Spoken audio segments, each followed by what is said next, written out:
But you know, even if we experienced a situation, a fraction of the problem of Greece's, it would really be a very painful experience for us. This could be the beginning of the end of the European single currency, especially if Greece opts out and a number of weaker European countries, for example, Spain, Portugal, Italy, eventually move out of the euro. We could well see the end of the European single currency. The European Union has agreed to a bailout of $41 billion to Greece.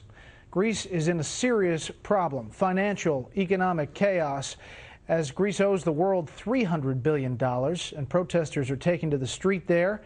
We're back with our panel. Charles, what about this, and what does it mean for the world? Well, I think it is a threat to the European Union because they have a requirement that if you want to join the Eurozone, if you want to be part of the currency, you can have a deficit no higher than 3% of your GDP. And as you said, Greece is in at 13%, which means it's wildly out of control.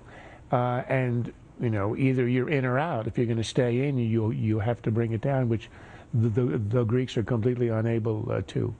So unless that they get a bailout, it's the beginning of the end, I think, because the other southern states in Europe already have high deficits. But from an American perspective, that's the future.